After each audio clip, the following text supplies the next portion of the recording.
Mindanao Island, Philippines. Here in the middle of an enormous marshland lives a peaceful community of fishermen.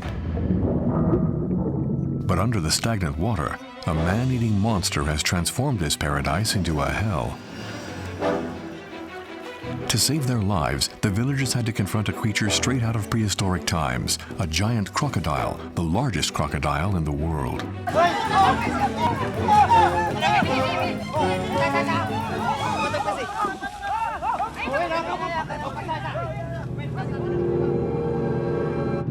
The story could have ended here, but the marsh has many more secrets to tell.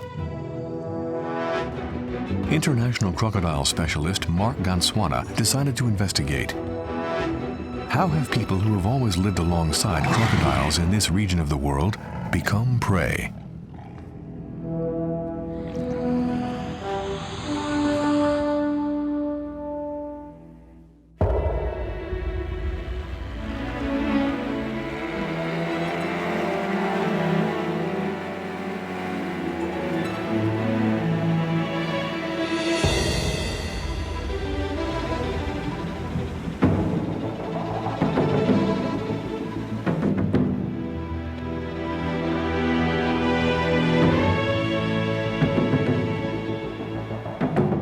Barely 3 years ago, in the heart of one of the world's largest marshes, no one suspected the existence of a man-eating monster.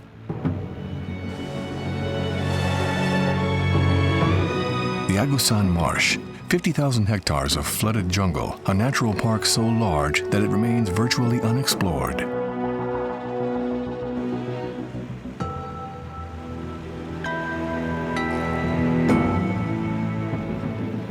Surprisingly, this patch of land is inhabited. People continue to live here, as they always have, and their ancestors before them.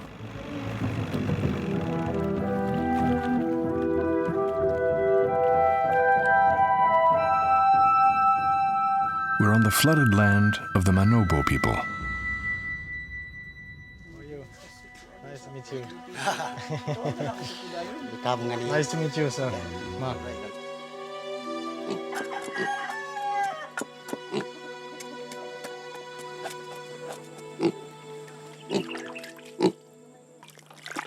The Manobo live isolated from the world, far from the flourishing business of the palm oil plantations and gold mines on the rest of the island. These people have virtually nothing, just enough to survive. The villagers have always been able to cope, but today they're fearful. This is where we live.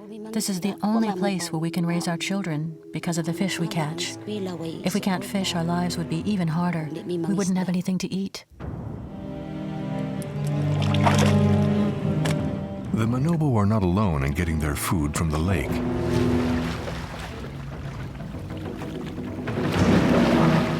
The wildlife is so abundant that saltwater crocodiles, the porpoises, have naturally taken up residence, and what had once been a threat to fishermen has now become an absolute nightmare. The ones that attack are really dangerous. I was attacked over there. Just here? Yes, at that bend. The crocodile sunk its teeth into my boat. Can you believe it? Into a boat.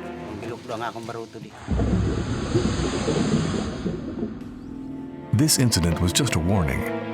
One night, Rowena, barely 12 years old, was savagely attacked. The crocodile was waiting there. Rowena's boat went by. He attacked and carried her off.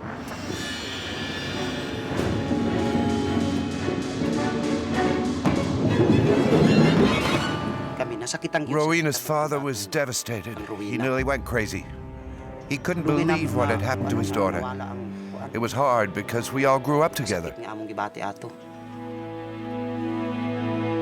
The crocodile was clearly so large that the victim never had a chance.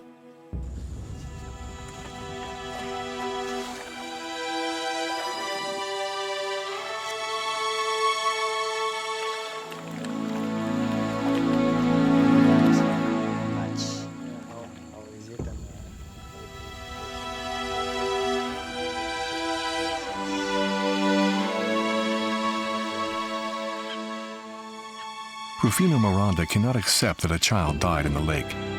Since then, on government orders, He's been patrolling constantly, trying to locate other potentially dangerous crocodiles.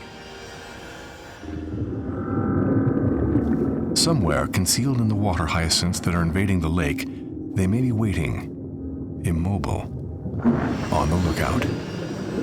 This is the place where Rowena was attacked. Yeah. Which one? This one, this area, which has devoid of water lily at the time. What time was it? It was 6 o'clock p.m. In the afternoon. Yeah. And which kind of boat? The smaller one, the 2-capacity boat. Like the fishermen use? Yes, like the fishermen use.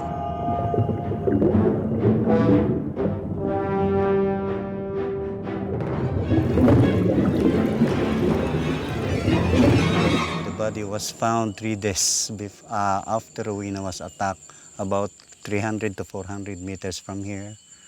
Okay. Yeah. It was already bloated with no head.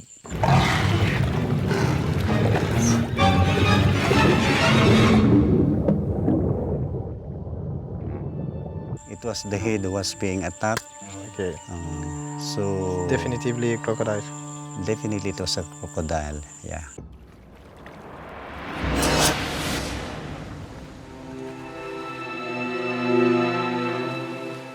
As night falls, the dark countryside becomes truly oppressive. Since Rowena's death, no one is allowed out in the marsh at night.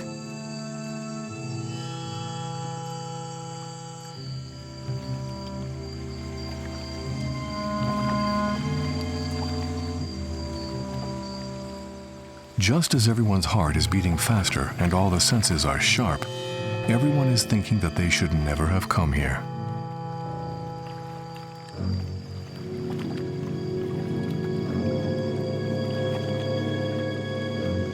For Jethro, the fisherman, the fear is even more unbearable. He saw the crocodile Monday night, last Monday night. Last week, yeah. From that creek, he goes inside there. Yeah. He noticed when he was at the junction.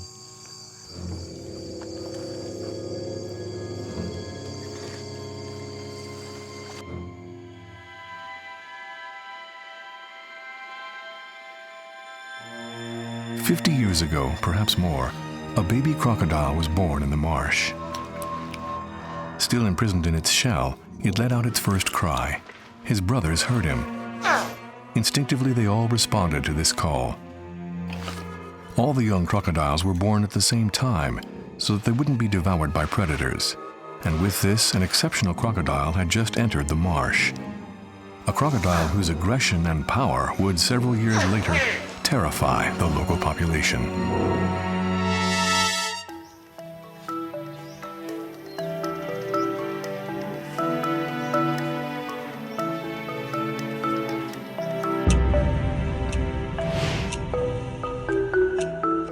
For Rufino Miranda, superintendent of the Agusan Marsh protected area, the man-animal conflict is a serious problem.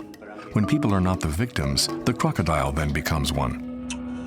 Despite a strict hunting ban implemented 10 years ago, the Manobo did not hesitate to extract revenge.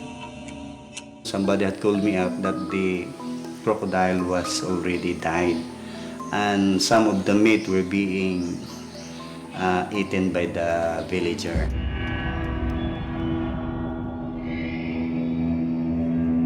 Rufino only recovered the skin and skull of the animal. Even the teeth were ripped out and kept as trophies or sold.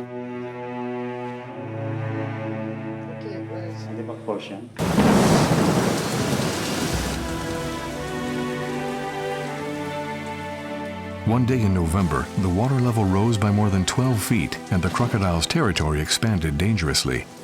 2 years after the death of the young Rowena, the giant crocodile claimed another innocent victim. It had become a serial killer.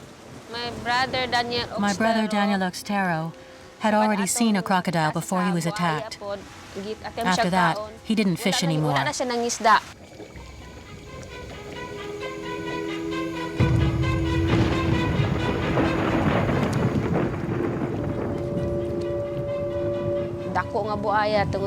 A large crocodile had already tried to drown him and devour him, but he managed to escape. Someone arrived with a bright lamp, and he managed to swim to safety. This time, Daniel Extero miraculously escaped, but the crocodile wouldn't leave him a second chance. We looked for him with the neighbors. We only found his boat, his hat, his knife, and his bait. There wasn't anything else.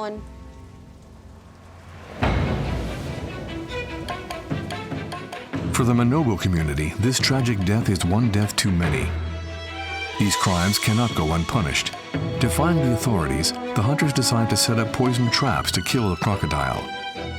But nothing goes as planned. The monster thwarts all the traps and continues to reign as master over his territory. When this problem about the crocodiles came about, the local government tried to capture that crocodile because it's already a menace to the society. We will only capture and relocate that crocodile. We will not kill that crocodile, and we will take care of the crocodile.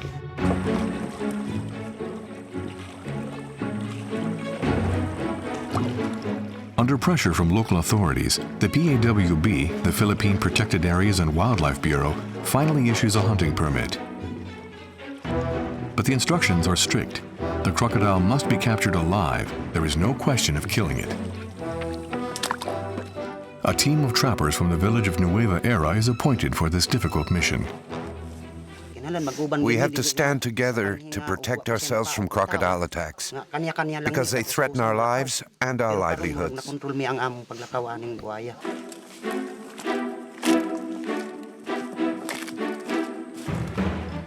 The men go more than 3 kilometers into the heart of the marsh. There they install a first trap, a snare baited with meat.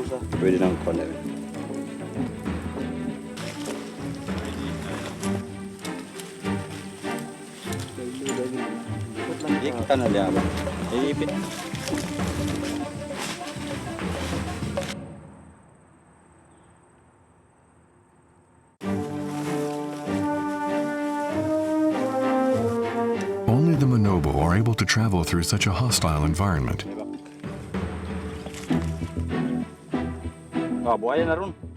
By the end of the day, the 4th and final trap is set.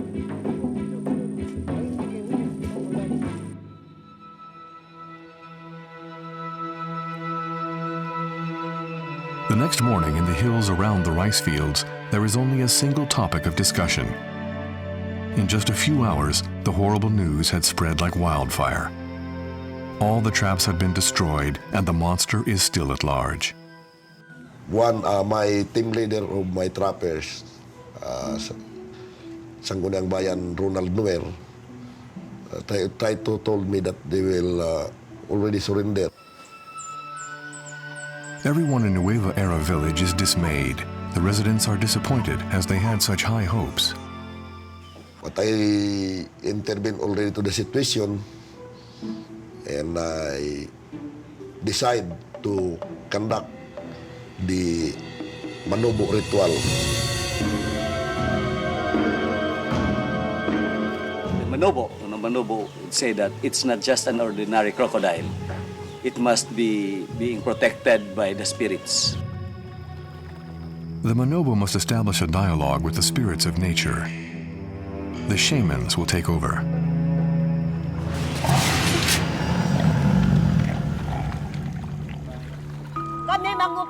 I ask the spirits to forgive us if we have offended them in any way at all, and to help us because the people need to fish. Are you the spirits of this territory? I bow down to you and ask forgiveness for all the wrongs done to your land. The Spanish conquistadors converted the Manobo to Christianity, but the ancestral animist rituals remain to this day. Listen, I offer you this gift so that my prayer will be answered to you who live in these forests, these rivers, and on this land.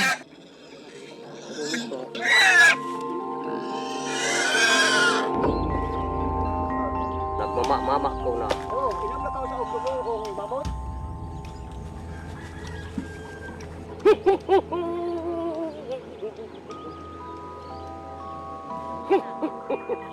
Babagoy to panapin.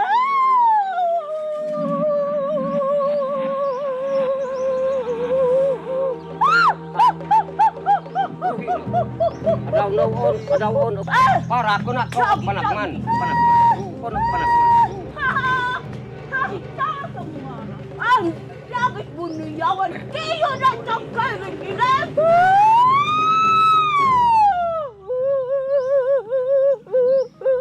The spirit said that just prepare your traps and your rope to catch it, and we cannot promise you when it will be caught, but just be prepared.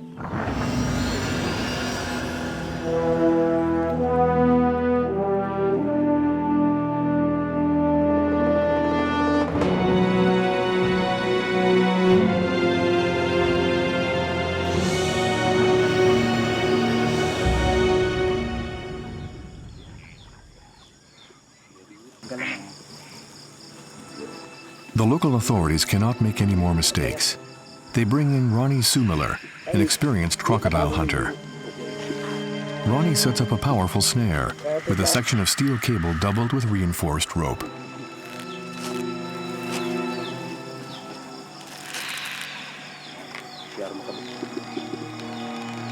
By 8 p.m., the last chance trap is set.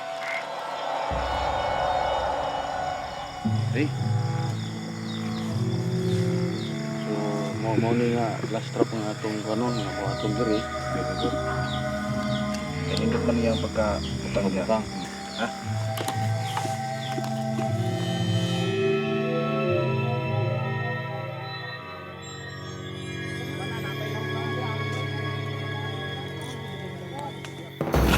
The local television station is notified in the middle of the night.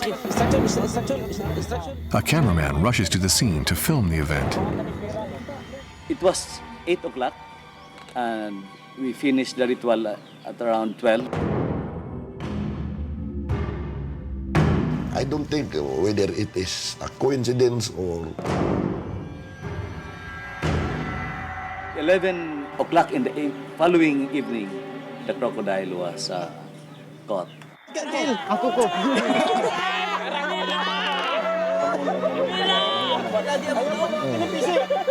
Ayaw pa na diyan. 1, 2, 3. Ito ba ko?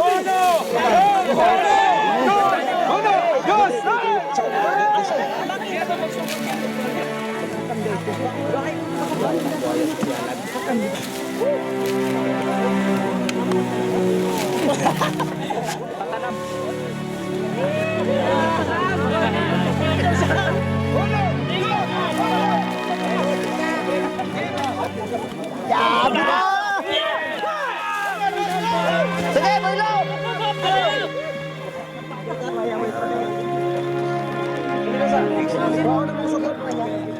The animal is measured, although no one yet realizes that it will break all the records.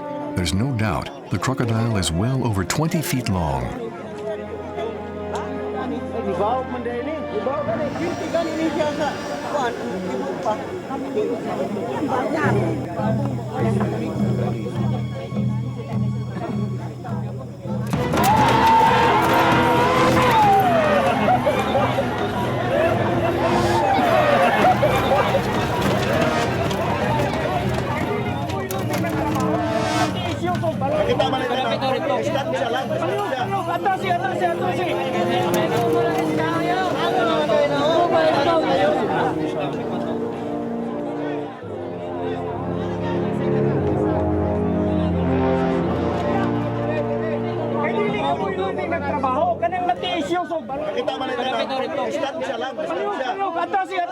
But the challenge is not yet over.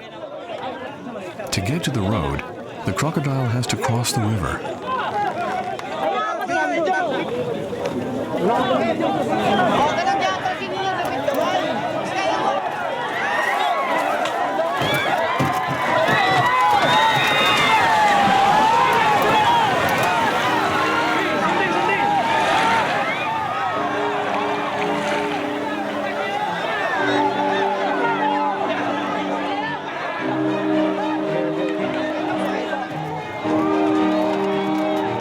crocodile makes a triumphant entrance into the village of Nueva Era. The victory of man over beast is total. Ronnie Sumiller, the lead trapper, can be proud. He and his team have just saved the lives of dozens of people, and the crocodile is still alive.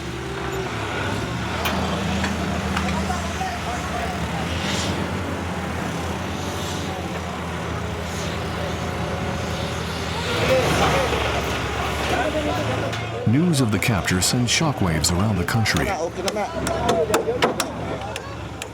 The mayor of Bunuan and all the hunters become true heroes. Ronnie Sumiller then decides to sample the crocodile's stomach in search of human remains and tries to make it vomit.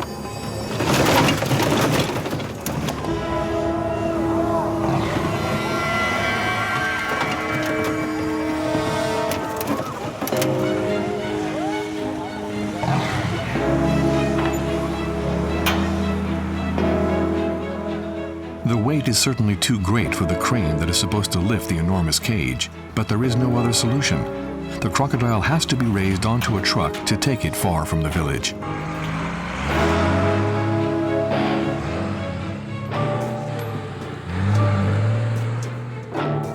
The convoy transporting the giant crocodile sets out.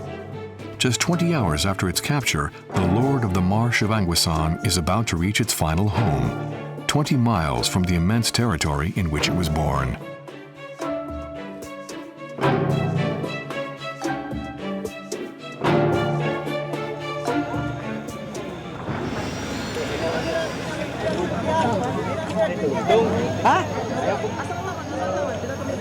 Exhausted, the gladiator makes his entrance into the arena.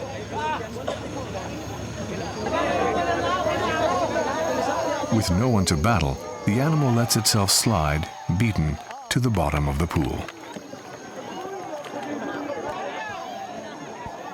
For the villagers, the nightmare is over. For the crocodile, on the other hand, the struggle to survive has only just begun.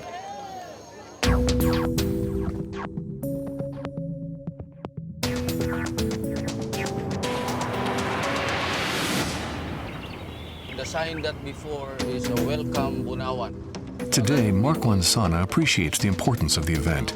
The heart of an entire country beats to the rhythm of the largest crocodile ever captured alive.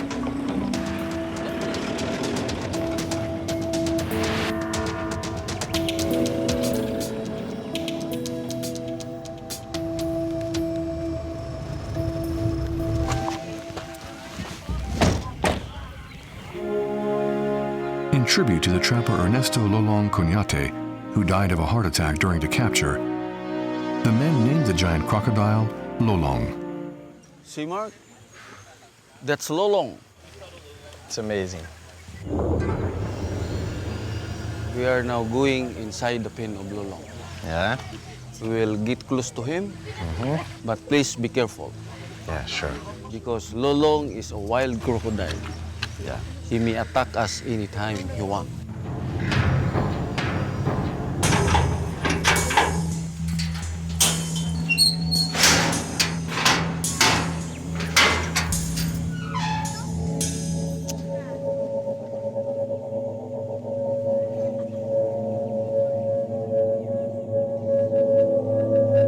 See that? So big.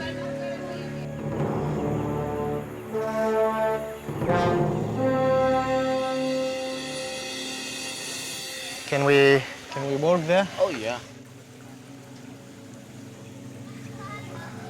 Up.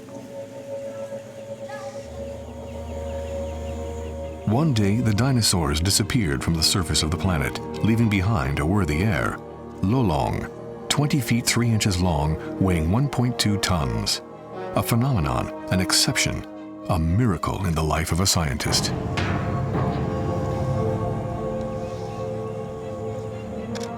Marc, an expert on crocodiles in captivity, flew in specially from Madagascar to study Lolong. In attack position, the crocodile keeps the scientist at a distance. Yet Marc will have to examine the animal, and closely.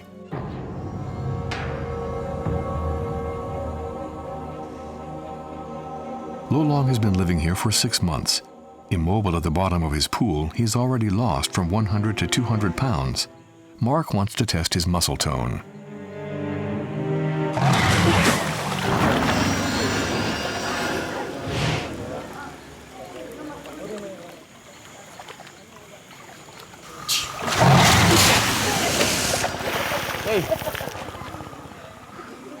Lolong has clearly not lost any of his power. He seems in perfect health. But will he be able to end his days far from the swamp, behind the fence of an enclosure measuring just 3,000 square feet?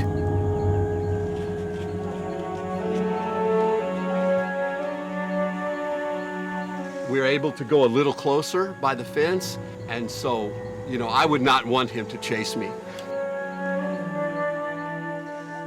Over the months, Lolong continues to be a fascinating draw. He is the pride of the region, the island, the entire nation. 200 visitors a day, more than 600 in a single weekend. Money is pouring in, and the politicians are taking advantage of this boon. Smiling.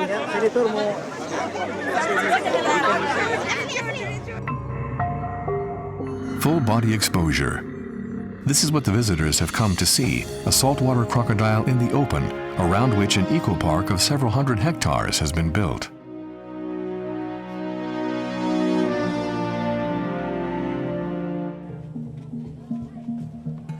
To ensure visitors' safety, the town went all out. Lolong's enclosure is a fortress under very strict surveillance.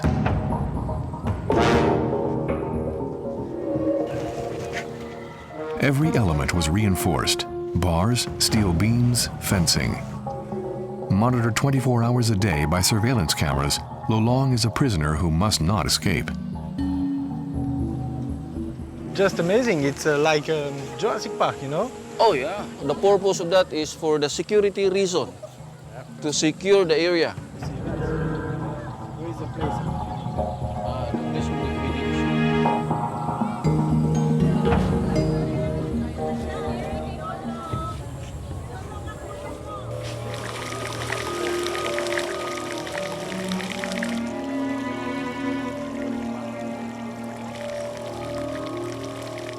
Every day at exactly 5 p.m., Lolong's pool fills with water.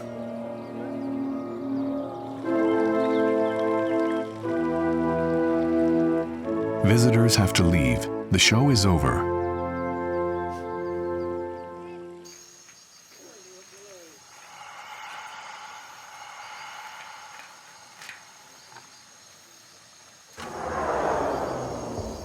Tonight is not an ordinary night.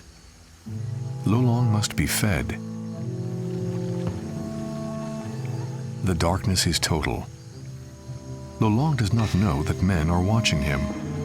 Thanks to infrared cameras, every movement is observed and recorded.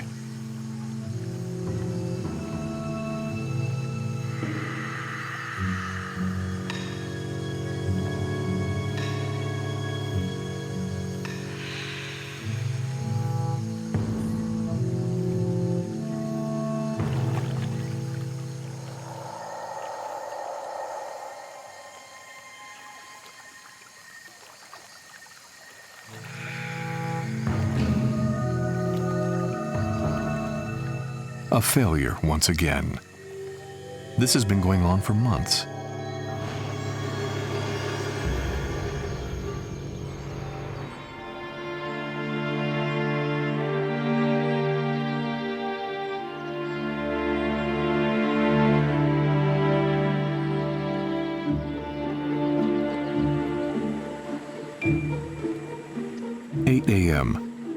The crocodile's pool empties out.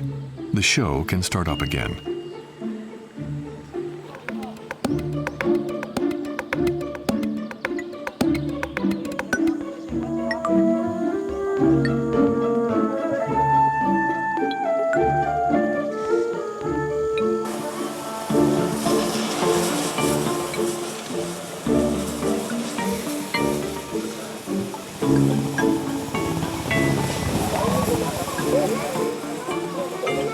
And every morning, the crocodile is cleaned like a car.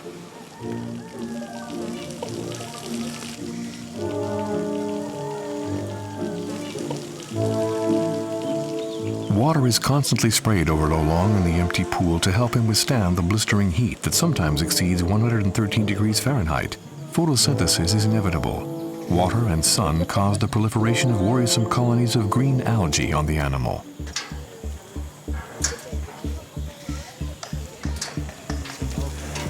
Marc now has to pursue his investigation much further. He wants to precisely analyze the crocodile's skin and its enormous scales, the osteoderms.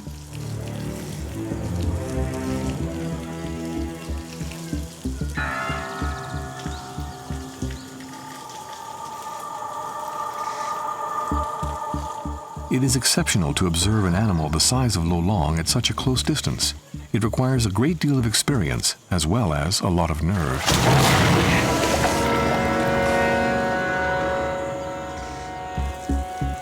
Marc now wants to study Lolong's enormous snout, particularly his teeth. The jaw is phenomenal. It has a bite force of over 1.5 tons per square centimeter. These rare images will give the scientist the opportunity to study each of the teeth. They are valuable indicators concerning the state of the animal's health.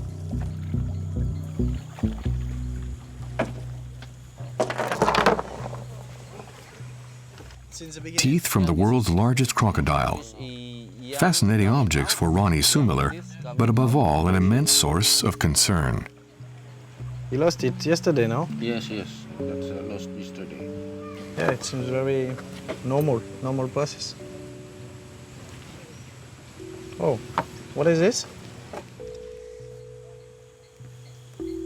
For Marc, the loss of teeth follows a perfectly normal cycle. Less so, however, is the erosion evident on some of them. Ronnie ends up admitting that when the crocodile arrived, it tried to escape by attacking the concrete walls of its prison.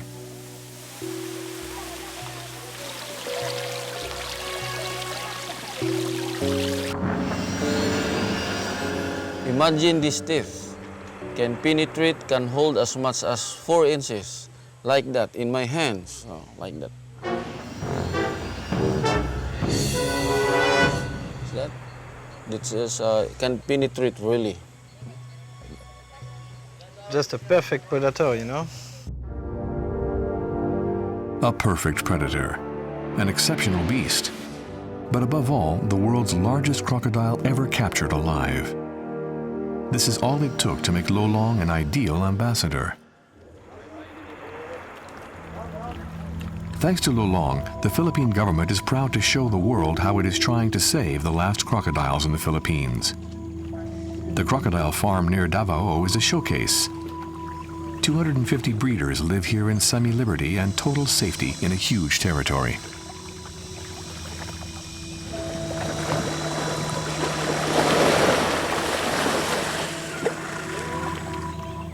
This is the middle of the breeding period. After releasing a strong scent of musk to conquer the female, the much larger male is extremely sensitive during mating.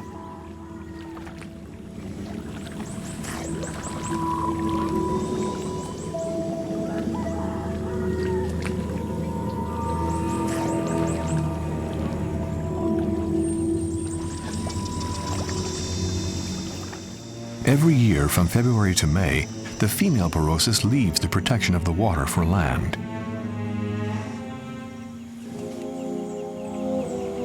For 3 months, the mother stays on the enormous nest she patiently fashioned from branches and mud and watches over her offspring, without moving, without eating.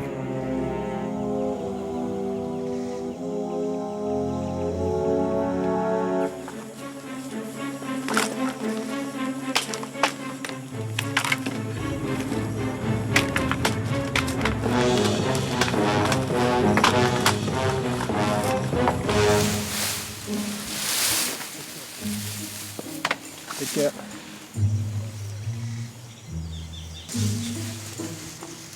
Marc takes some eggs as part of one of the largest animal preservation programs in the world. For more than 20 years, the Philippines have been trying to save its last crocodiles. Victims of unprecedented poaching, the Porosus species is in jeopardy.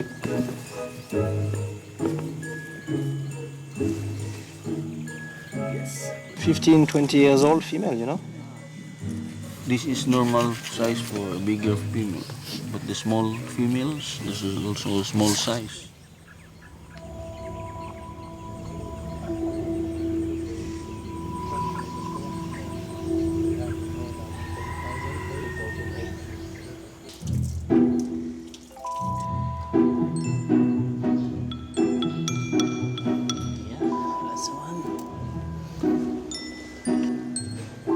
The cleaned eggs are placed in the farm's incubator in the exact position in which they were found, so that the embryos do not suffer any trauma. Incubated at 88.7 degrees Fahrenheit, all the newborns will be male. Below this temperature, they would all be female. At birth, the small crocodiles weigh an average of 1.8 ounces and are barely 1 foot long. You have to imagine that the crocodile I'm holding here in my hands could one day become as large as Lolong. Potentially it's possible, though it seems incredible.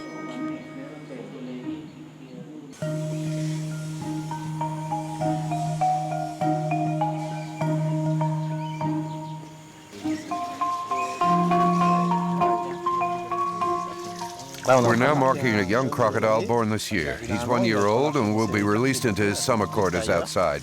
He'll continue to grow outside, and we mark them so that we can monitor them. Okay, he's off. To eliminate poaching, the crocodiles will be raised for meat, but especially for their skins.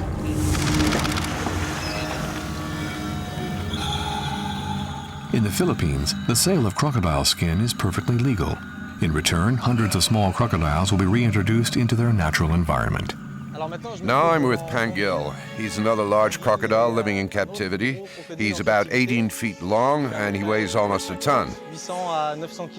What's really interesting is he was captured 25 years ago in Agusan Marsh, exactly the same place Lolong was captured just a few months ago. It seems Agusan Marsh is the perfect place for crocodiles, and this is where we find the world's largest specimens.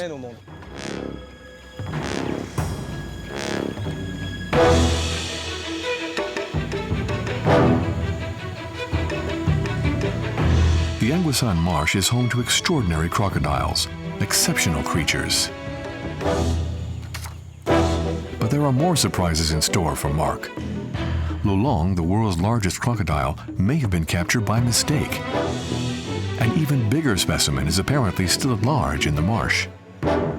We really consider that the other one that live in the creek is bigger than Lolong. People of Nueva Ecija and San Marcos are still afraid because they knew that the big crocodile bigger than Lolong is still there.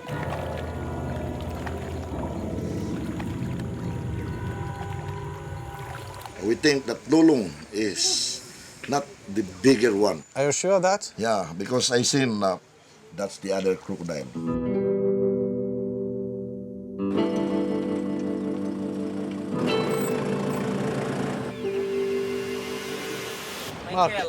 Marc, nice to meet you. It appeared on March 19th. There was a water buffalo right there, and he ate it.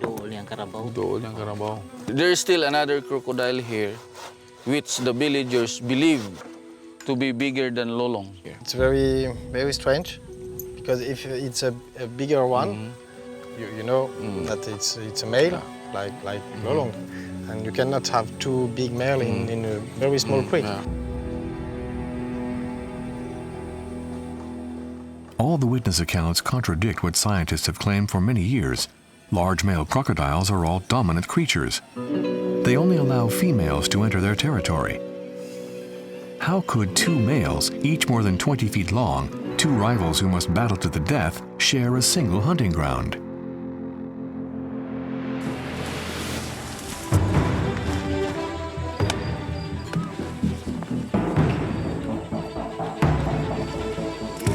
With the approval and support of local authorities, Marc does his utmost to detect this crocodile.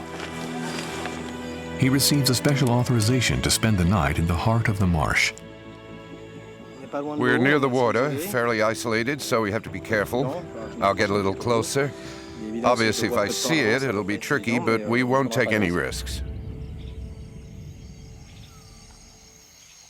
As his investigation begins, Marc decides to set up camp where two rivers meet, barely 1 mile from the village. He places an infrared camera on the bank.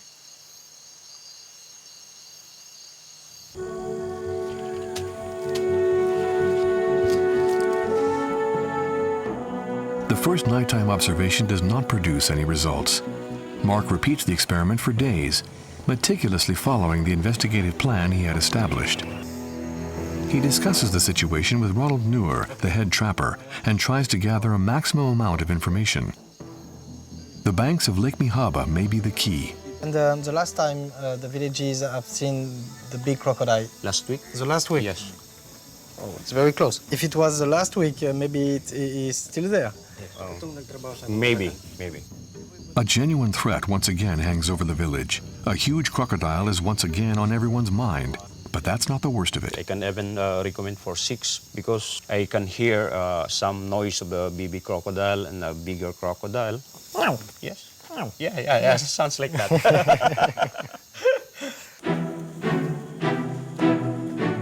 We will use this tree, huh?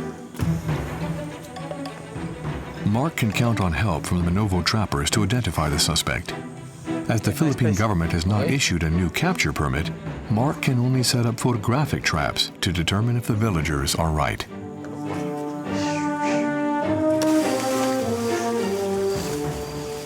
Electrician ta? Equipped with an ultra-sensitive captor, the camera can take images by day and night if anything moves in front of it.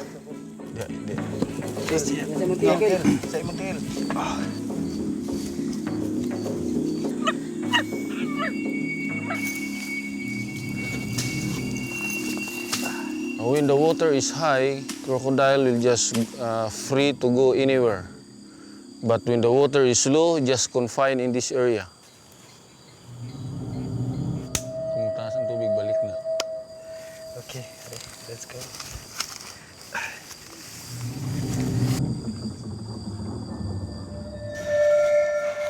Marc decides to install his last camera at the same spot where Lolong was captured. If his knowledge of crocodiles and his instincts are correct, it is likely that another male has already taken his place. Okay, there, I managed to set 4 photographic traps. It's time to go to bed now. It's late. Voilà, à demain. See you tomorrow.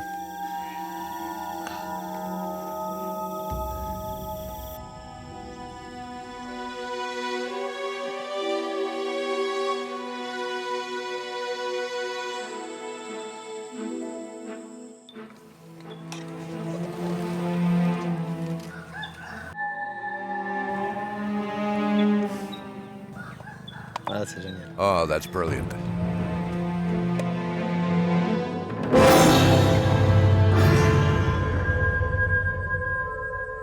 I'm not sure that this is the large crocodile the villagers have been chasing. It's hard to tell from the images, but extraordinary.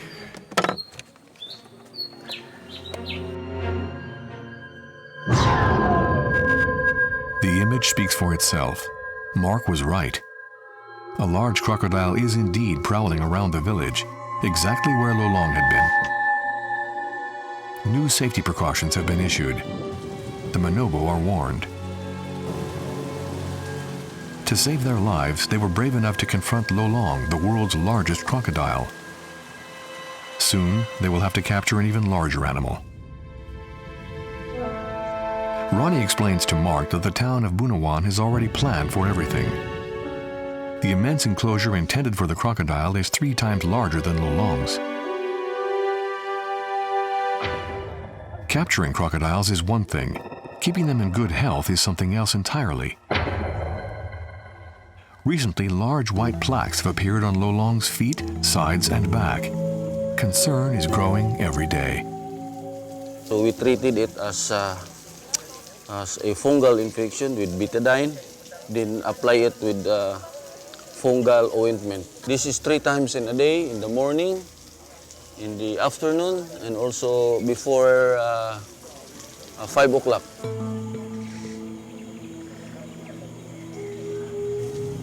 For Marc, this skin depigmentation is symptomatic. Lolong is not well, and betadine won't help at all.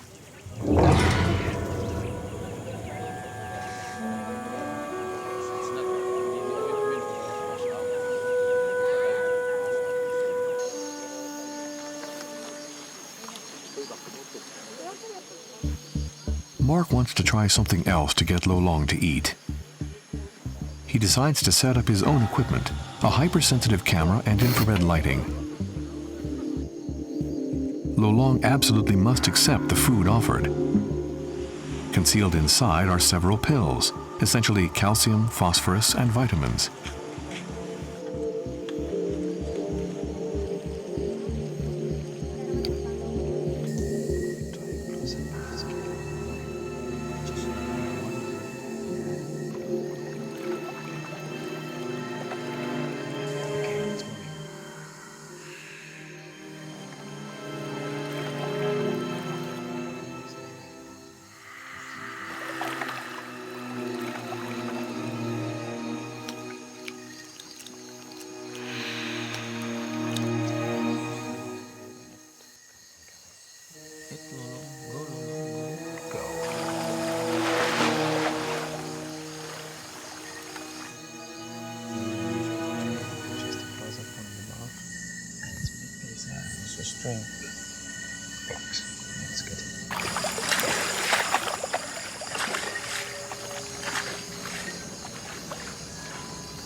It's too big, isn't it? Way too big. It's 10 kilos.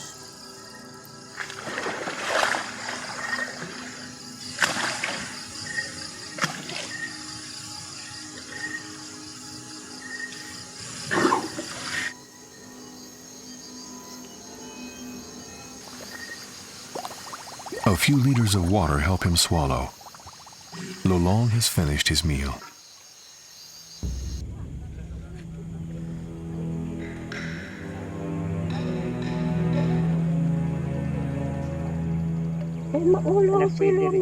This morning, the shamans have come to pray and negotiate with Lo Long for the arrival of a new crocodile. He agrees with your request, but on one condition. He needs a better place to live.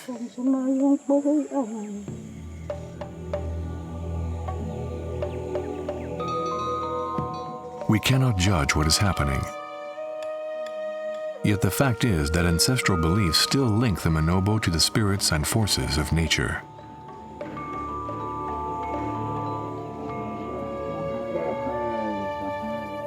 The shaman intercedes and tells everyone what the spirits want. An offering must be made before the other crocodile is captured. He needs to have a roof. Yes, a roof.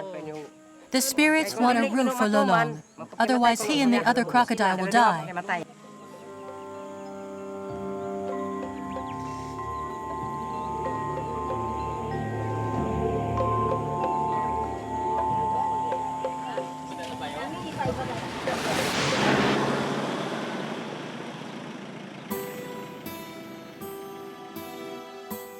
As implausible as it may seem, the shaman is right. The report Marc is about to give to Edwin Elord, the mayor of Bunawan, includes suggestions for the construction of a roof to protect Lo Long. But that's not all.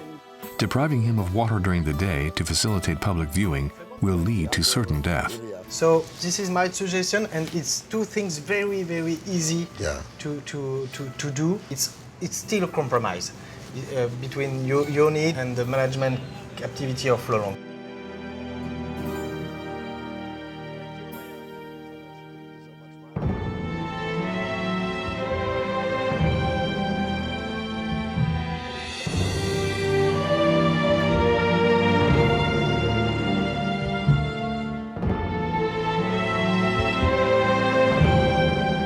For Marc, exposing Lo Long to the public under the blazing sun is a tragedy. He must be able to regulate his own body temperature.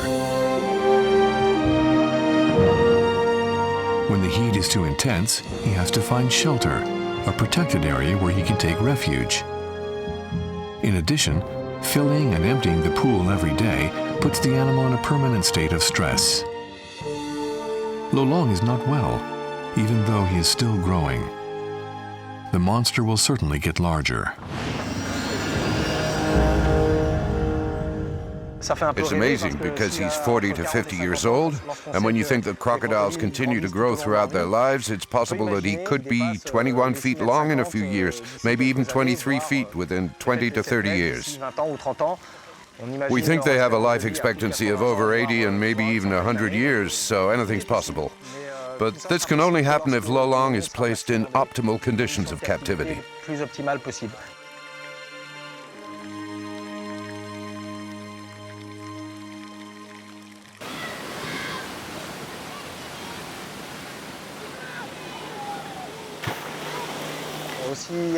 As surprising as it may seem, I'm just a few dozen yards below Lolong's enclosure. I like to imagine that one day we could dedicate this type of natural site to Lolong. It's truly an exceptional site that offers all the necessary conditions. This is something we're going to follow carefully.